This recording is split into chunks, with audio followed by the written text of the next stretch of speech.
Hola, ¿qué tal amigos? Aquí comienza De Cerca, periodismo independiente, originando desde la hermosa ciudad señora de Colombia, la ciudad de Guadalajara de Buga, en el departamento del Valle del Cauca. Yo soy William Vianney Solano, periodista de la Red Independiente, defensor de derechos humanos. Y en esta oportunidad me es grato, como todos los viernes, presentando, conversando en viernes con Alfredo José Parra, a quien le doy un caluroso saludo de bienvenida, de gratitud infinita. Alfredo José, muchísimas gracias por estar con nosotros, por estar de cerca.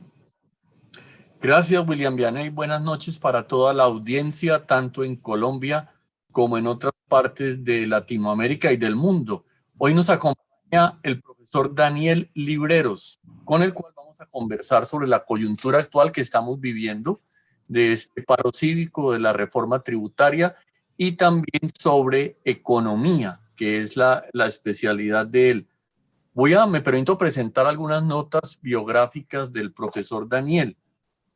Es abogado, magíster en ciencias políticas y candidato a doctor en Derecho, docente de la Universidad Nacional en la Facultad de Derecho y Ciencias Políticas y de la Universidad Libre de Colombia en los posgrados de Derecho Económico, y además es investigador y docente de la Universidad Nacional de Colombia, director del Centro de Pensamiento Fiscal de la Facultad de Derecho de la misma universidad en Bogotá.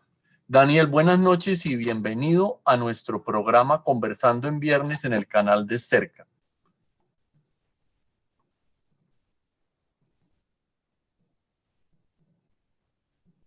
Tenemos un problema con el audio. Daniel, ¿nos escucha? ¿Ya me oyen? ¿Ahí me Listo. oyen? Sí, ahora Sí, ahí sí. No, sí, que decía que perfecto.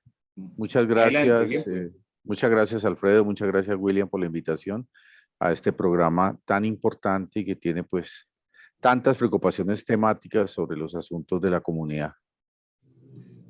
Bueno, muchísimas gracias por acompañarnos, Daniel.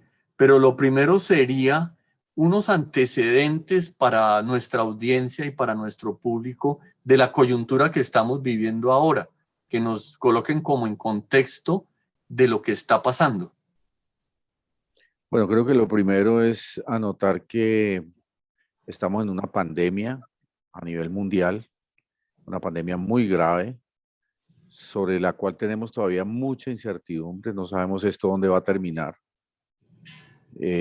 Los casos que estamos presenciando hoy a nivel internacional, para empezar por ahí, son supremamente graves. La India está registrando aproximadamente 350.000 contagios día. La variación de la pandemia sigue siendo un asunto complicado. A pesar de que se han desarrollado las vacunas y demás, no se ve una solución, no se ve una salida todavía al problema. Aquí en Colombia, el gobierno respetó al máximo otro tema que debe discutirse, que es el asunto de la mercantilización de las vacunas. Es decir, mientras se están muriendo 3 millones de personas en el mundo ya aproximadamente por la pandemia, resulta que el gobierno colombiano sigue apoyando en los foros y en los espacios internacionales a la gente que tiene el control sobre las patentes, o sea, las grandes empresas, lo que conoce como el Big Pharma, o las grandes farmacéuticas, y ellos son los que están cobrando y haciendo negocio pues con la muerte de la gente. Es decir, que hemos llegado a un punto ya de neoliberalismo, de mercantilización absoluta, hasta por encima de los derechos elementales que son la vida y la salud.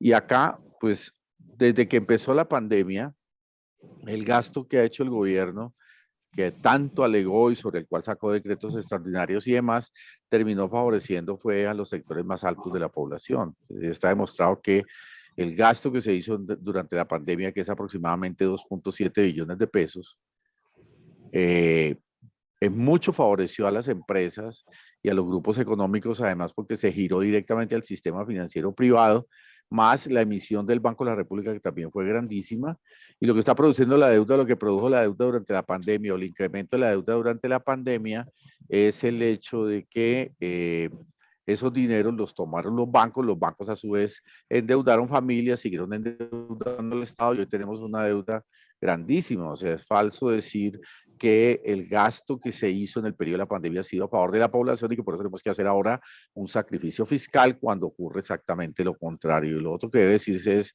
que las condiciones económicas en que está la población colombiana han salido los datos recientes de la escuela, de la encuesta de hogares, y el crecimiento de la pobreza es un tema casi que ya estamos llegando a que el 60% de la población está en pobreza.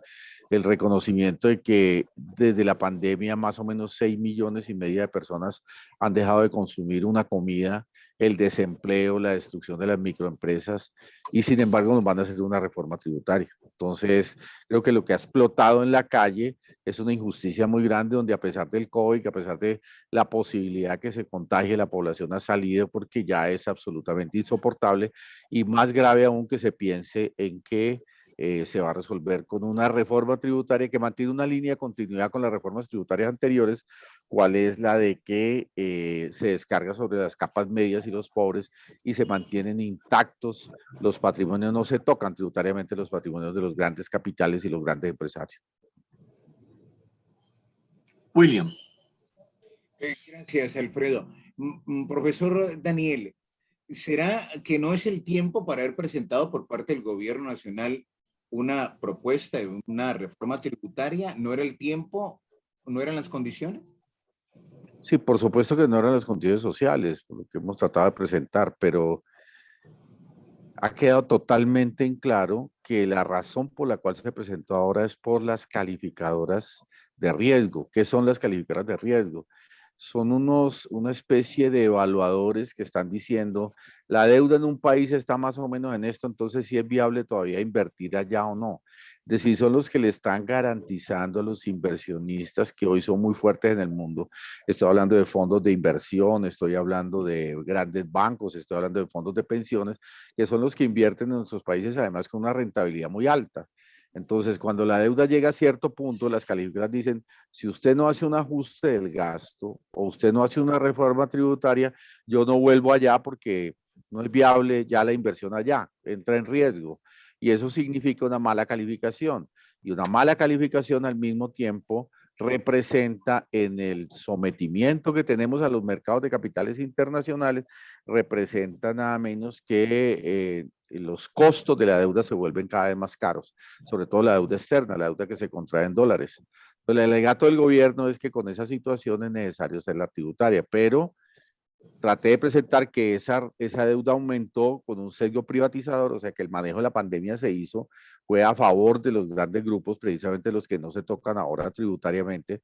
Es decir, si quisiéramos hacer un acto mínimo de justicia social, tendríamos que reconocer que los grandes ricos, que no hacen la riqueza simplemente porque están sentados en su casa, sino que apropian trabajo, es decir, el grupo Sarmiento o el grupo Santo Domingo o el grupo Ardila, tienen miles de trabajadores sobre la base de los cuales obtienen su ganancia, y miles de clientes en los bancos, y tienen digamos, un ahorro social, que es lo que les produce, más el trabajo, más la apropiación del trabajo colectivo, que es lo que les permite la riqueza.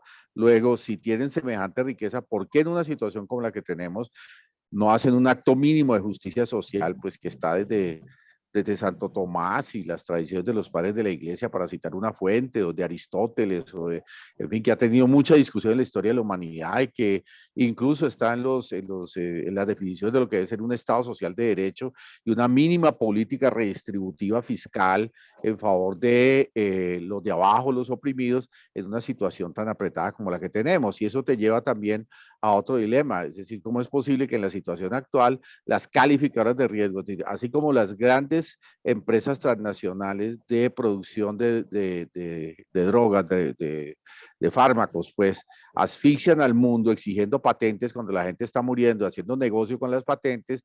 Ahora el capital financiero le importa muy poco que la población en Colombia esté sometida al nivel a que ha quedado después de la pandemia, pero dice, no, primero mi negocio, primero me pagan, y luego vemos a ver cómo resuelven ustedes el problema de la subsistencia económica de la población. Es decir, primero el capital financiero, primero los negocios privados de los bancos, y después sí vemos cómo le resolvemos, o allá ustedes cómo resuelven el problema de la población. Tanto lo que está ocurriendo con las patentes como lo que ocurre con los bancos está mostrando que el neoliberalismo del gran capital tiene una lógica: primero dinero antes que vida, primero negocios antes que la salud o la vida de la gente. Creo que la situación es bastante complicada y es un tema que se viene discutiendo no solo en Colombia, sino también a nivel internacional.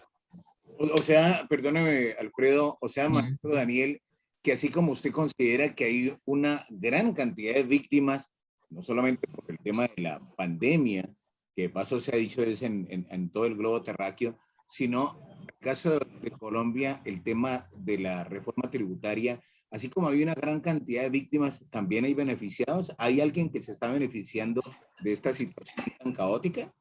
Sí, muy importante tu pregunta, porque normalmente cuando se toca el tema de la deuda, aparece como un asunto neutro. Una de las particularidades de la dominación hoy en Colombia y en el mundo es que se hace por la vía del dinero, ¿ya? Entonces, ¿eso qué significa? Que aparece en el discurso como un tema económico neutro, como si fuera neutro. Entonces tú dices, hay que subir la tasa de interés, para ponerte otro ejemplo, hay que subir la tasa de interés porque si no hay mucha moneda en circulación y entonces eso va a producir inflación. Entonces tenemos que subir la tasa de interés. Y subir la tasa de interés es afectar a los hogares que tienen que utilizar tarjetas de crédito, que tienen que utilizar crédito de los bancos. Aparentemente es un discurso neutro, pero tiene unos efectos sociales y unas implicaciones sociales grandísimas. Quienes vivimos de los salarios, que nos suban la tasa de interés en un momento determinado, pues que puede costar una reducción de ingresos familiares enormes. Te pongo ese ejemplo. Entonces, cuando el ministro de Hacienda sale y dice, es que hay que pagar la deuda, esconde que los grandes grupos económicos son los dueños de la deuda. Es decir, que hay un mecanismo que se llama títulos de endeudamiento, que en Colombia se llaman TES, desde una ley del año 91, y el gobierno tiene que ir a los mercados de capitales, ¿entiende lo que son mercados de capitales? Esos sitios donde se colocan acciones, donde se colocan títulos y demás, tiene que ir allá, vender esos títulos. Se los apropian ¿quién? Los grandes financistas, o sea, los mismos que se beneficiaron durante la pandemia, los mismos grupos económicos. En Colombia, 8 grandes grupos económicos tienen más o menos como el 80%, 75% de los activos financieros. Entonces, ellos son los que están haciendo negocio a costa de, en este caso que estamos relatando, a costa del endeudamiento público. Esos son títulos de deuda pública. Entonces, no se dice, por ejemplo, aquí hay otro tema, los fondos de pensiones tienen hoy en deuda interna, que es la deuda en pesos, tienen aproximadamente 101.000 billones de pesos, o sea, una tercera parte de la deuda interna, más o menos una tercera parte que está en 305 billones de pesos. Y yo pregunto, ¿cómo es posible que con el ahorro de los trabajadores, porque los fondos de los pensiones son ahorro de los trabajadores, es decir, mientras tú cumples la edad y mientras cumples la semana cotizable, las semanas de cotización, tú estás cotizando a un fondo y ese fondo coge ese dinero y con eso compra deuda pública. O sea que mucho de la deuda pública es un reciclaje de dinero que viene del ahorro de los trabajadores, que se lo apropia el capital financiero, que cobra por eso además una tasa de administración del 3%, pero que además hace negocios con la titulación y el endeudamiento público. Una de las cosas importantes que ha pasado en esta pandemia es que los chilenos lograron que el 30% de lo que está en caja en fondos de pensiones lo pudieran utilizar ahora. Eso fue una gran movilización. Entonces tú puedes plantear una política para ese tema de la deuda, porque además de que hacen la ganancia, luego le dicen a los países, esos mismos, los dueños de los grupos, ellos mismos, aquí en Colombia ya pues son los fondos de pensiones que a su vez dependen de grupos financieros, es decir, dependen de Sarmiento, de Ardila Lule, los mismos dueños del país, que a su vez están relacionados internacionalmente. Entonces ellos hacen el negocio y luego te ponen unas calificadoras que le dicen al Estado, si no me paga, entonces lo vamos a condenar a una especie de abandono de inversionista, ¿no es cierto? Entonces, con esa presión terminan haciendo un hecho político, se convierte en un hecho político, que es lo que trato de mostrar, que una cosa que aparece como neutra económica, que es lo que nos dicen los ministros de Hacienda, termina siendo con unos costos políticos enormes y una política social profundamente regresiva. ¿Por qué no pensar en una tributación al revés? Una tributación que vaya en lo fundamental a las capas altas de la población. Daniel, y se me ocurre una pregunta, pero entonces, ¿dónde queda nuestra soberanía y nuestra autonomía en el manejo de nuestro propio modelo económico? Porque tú me estás hablando, bueno, eso tiene que ver con la globalización y la globalización de la economía, pero entonces nuestros propios criterios y nuestra propia política económica y nuestra soberanía como nación, ¿dónde queda? No, es uno de los temas que se está discutiendo más hoy en día, digamos que se está discutiendo aquí, no solo aquí en Colombia, sino a nivel internacional. La soberanía está profundamente erosionada. Las decisiones políticas en el país están dependiendo muchísimo del poder corporativo transnacional. Estamos en un mundo donde los grandes grupos financieros, eso lo ha dicho pues hasta la última encíclica papal, lo reconoce, ¿no? La Tutti Fraternity, que el 1% de los grandes ricos en el mundo controlan aproximadamente el 60% de la riqueza. Nunca la humanidad, ni siquiera en el pico alto de Roma, se había llegado a unos niveles tales de concentración de la riqueza. Entonces, esa concentración de la riqueza se vuelve derecho impositivo sobre los pueblos. Entonces, además tienen el grueso del comercio mundial. La relación entre filiales y matrices, estamos hablando más o menos del 70% del comercio mundial, o sea, tienen el comercio mundial, tienen las grandes inversiones. Con eso generaron un nuevo derecho, que es el derecho de la Organización Mundial de Comercio, que es el derecho del Fondo Monetario Internacional, del Banco Mundial, de las instituciones financieras. Y ese derecho que toma la forma de derecho comercial, de tratados de libre comercio, se volvió más importante que la soberanía interna de los países.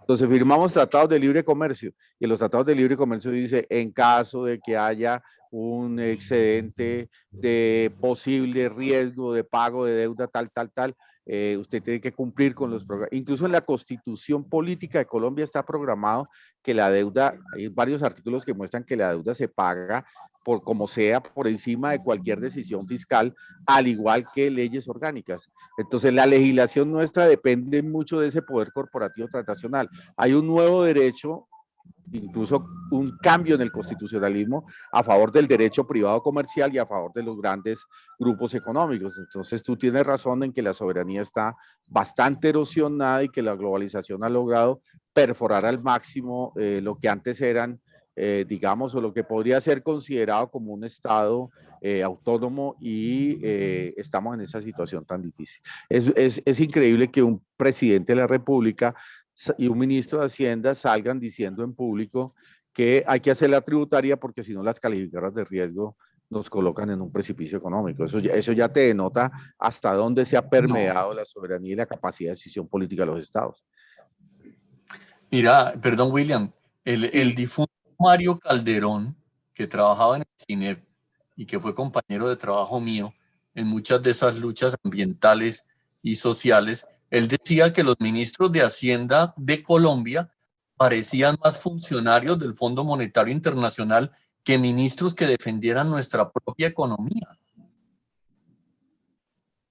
Sí, mira, en eso también, eso se puede asociar de la siguiente manera.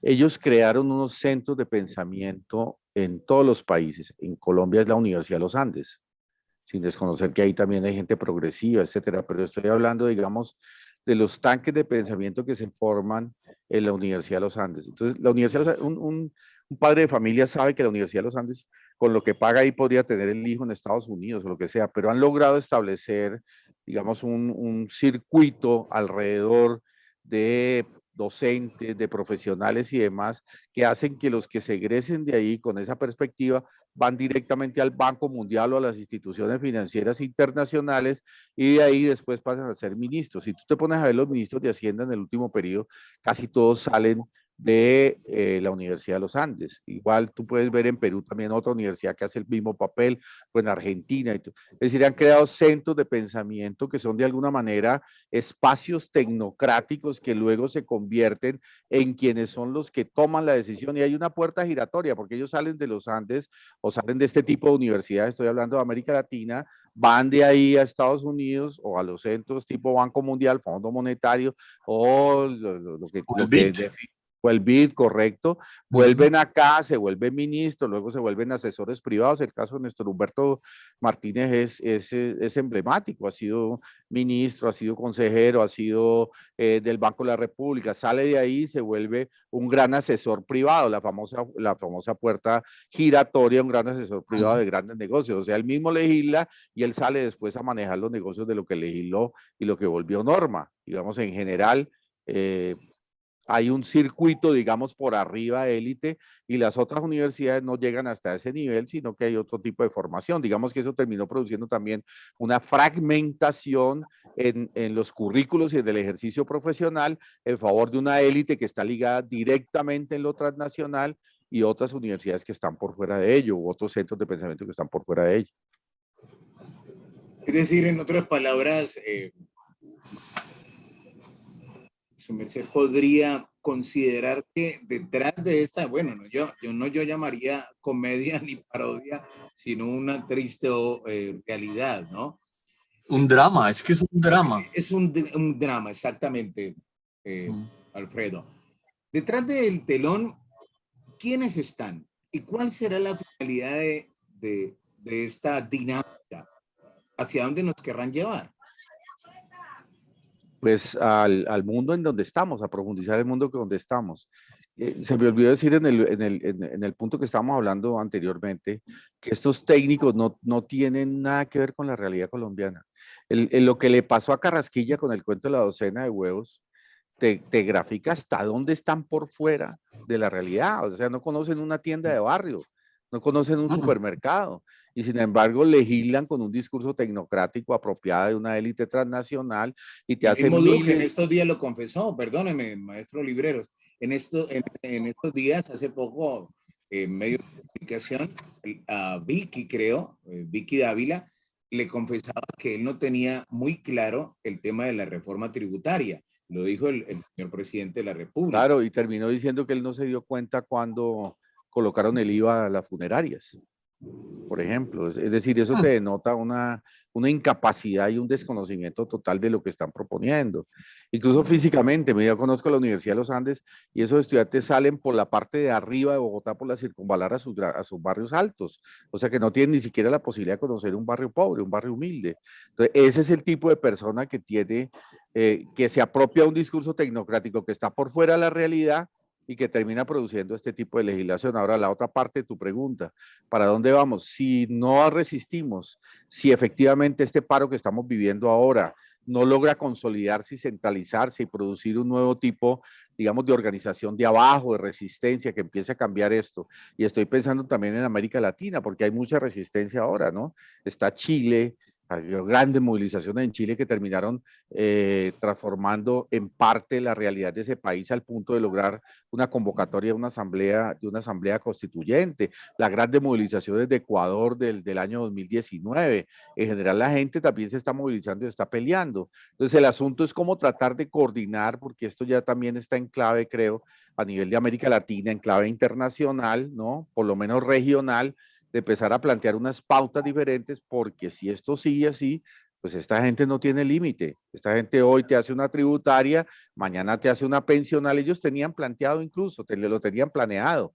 Ahora la tributaria, mañana la pensional y luego seguían con otra laboral. Con el cuento de que todavía los trabajadores formalizados ganan demasiado en Colombia y que es necesario todavía bajar más el salario. Ellos ya no hablan de prestaciones, sino de gabelas. Ese es un término digamos que implementó el neoliberalismo, ¿no? Que colocó en escena el neoliberalismo. Tú sabes que sabemos pues que el lenguaje es clave, ¿no? El lenguaje te marca una realidad. El lenguaje es de alguna manera conocimiento. Justamente, Alfredo José, usted, profesor Daniel, y ustedes, amables oyentes y televidentes de cerca, lo han podido encontrar en las últimas noticias, y no solamente a nivel nacional, sino a nivel internacional, y es el tema del coronavirus o el COVID-19, que con ello la infodemia, incluso por los mismos medios de comunicación. ¿No será a propósito, maestro Daniel, que este tema del COVID, de la pandemia, del coronavirus, le cae como anillo al dedo justamente a esta crisis en la que se encuentra o en esta tan caótica que se encuentra, por lo menos en el tema de la reforma tributaria propuesta por Iván Duque para el caso de Colombia? Totalmente de acuerdo. Yo creo que el COVID ha permitido una dominación vertical y por arriba en muchos países del mundo, no solo en Colombia. Entonces, con la legislación de emergencia que aquí se llamó decretos de emergencia el año pasado, ¿recuerdas? Hicieron toda una serie de transformaciones hasta constitucionales, ¿ya? Redujeron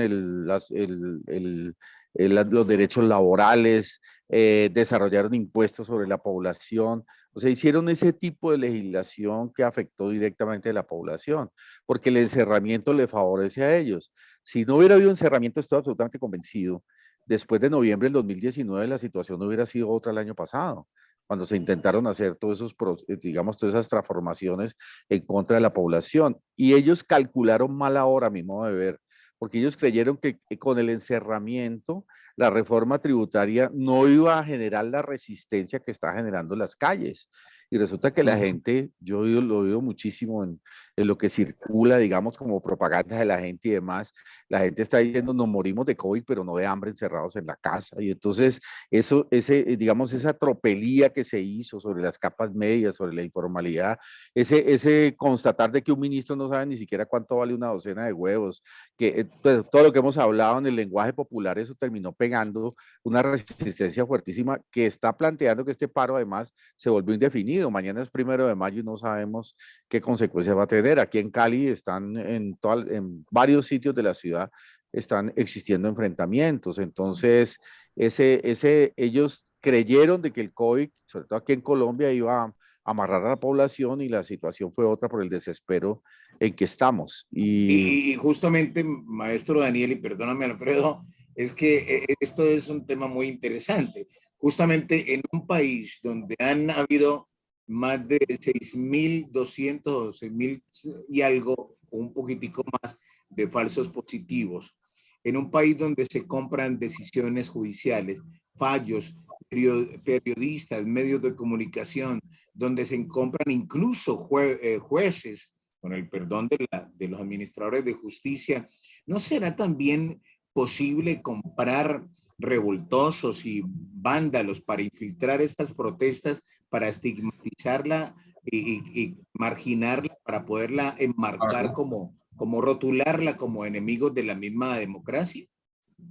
Sí, dos cosas muy importantes antes de los... Estoy de acuerdo, te lo digo una vez con lo de los vándalos. Es decir, hay cosas que en las marchas en Bogotá, hace aproximadamente 2, 3 años, cuando empezaron a surgir pues grandes movilizaciones estudiantiles en protesta contra la política privatizadora, sobre todo en las universidades públicas, uno veía que gente que estaba en la marcha, ya, de pronto salía a un rincón y se ponía el uniforme de policía o se ponía el uniforme de cualquier otra cosa o era gente de inteligencia del DAS, o sea, eso lo vienen utilizando muchísimo.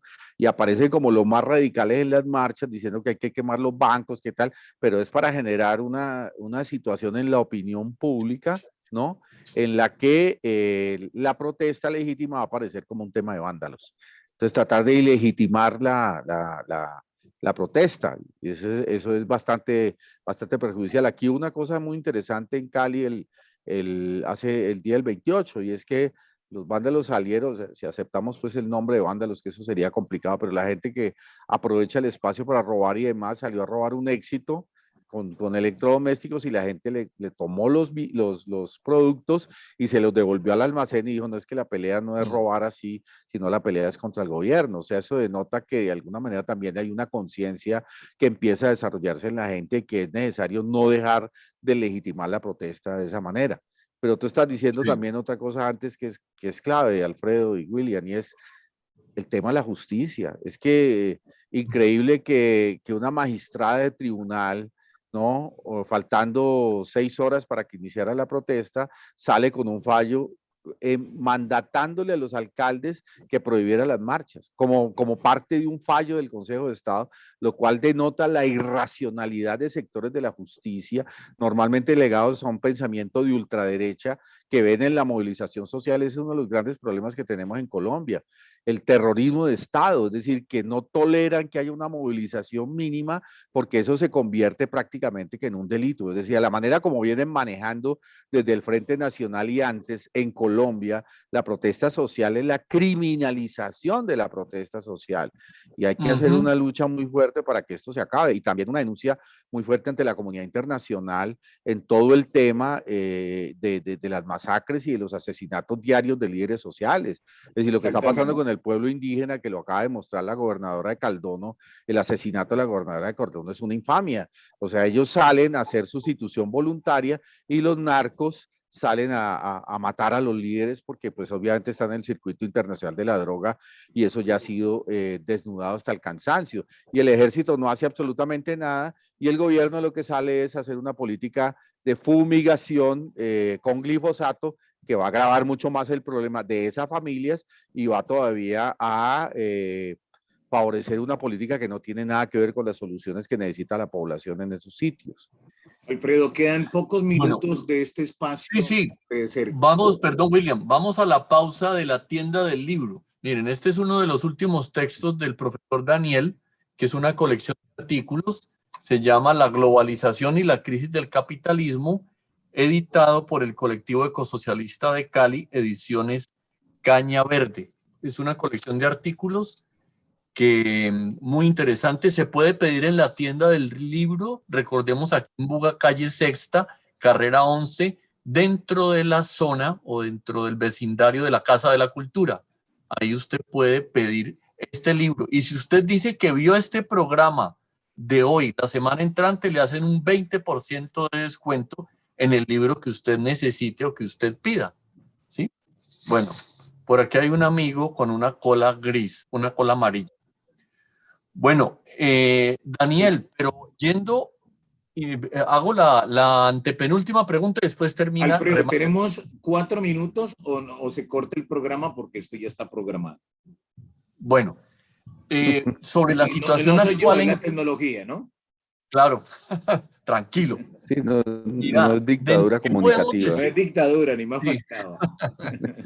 ¿Qué podemos decir de lo que está pasando en este momento en Cali, que es muy grave a nivel de la venida del ministro de Defensa, que lo que trajo fue policías del SMAT, policías de civil de Bogotá, a aumentar la represión y a recrudecer la represión como si fuéramos una dictadura de los años 70 del Cono Sur? Sí, yo creo que lo que está pasando en Cali hoy con represión ha sido gravísimo. Aquí está el ministro de Defensa, yo estoy aquí en Cali, aquí está el ministro de Defensa y desde por la mañana llamó prácticamente a la guerra. Es decir, desconoció la protesta, dijo que esto era simplemente un tema de vándalos y que entonces la salida es militarizar. Eso está acompañado de un trino que envió el señor Álvaro Uribe, el ex senador Álvaro Uribe, donde dice que realmente todos sabemos que es el jefe de gobierno, ¿no? Y dice que hay que respetar el derecho de los soldados a utilizar las armas, es decir, prácticamente es una convocatoria de guerra contra la población.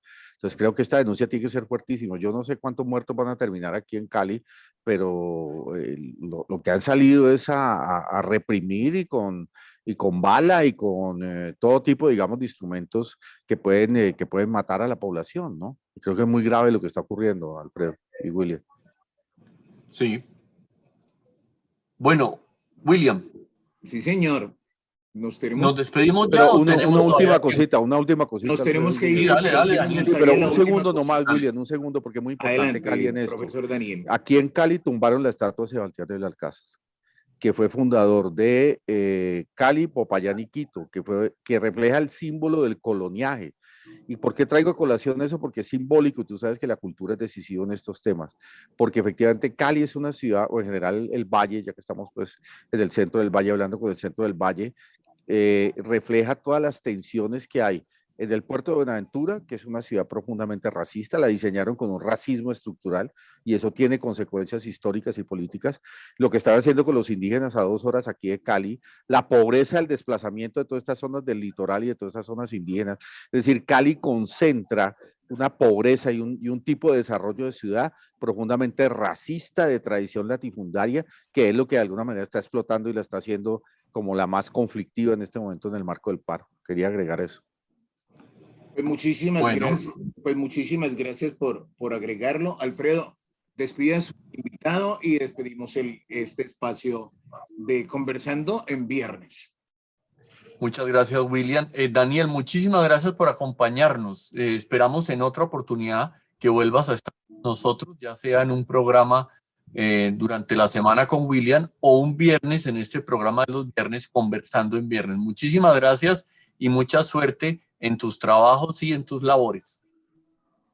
No, muchas gracias a ustedes. De nuevo, muchas gracias por la invitación y hay que valorar muchísimo estos espacios de comunicación democrática en un país donde lo corporativo y los grandes grupos también controlan los medios masivos de comunicación con un lenguaje pues en favor de las élites y con un lenguaje que además está en contra de la población. Muchas gracias de nuevo. Pues sí, señor. No, con mucho gusto, Daniel. Él es Daniel Libreros, el docente Daniel Libreros, que nos acompaña en Conversando en Viernes con Alfredo José Parra. Yo soy William Vianney Solano y estamos de cerca, periodismo independiente. Con permiso.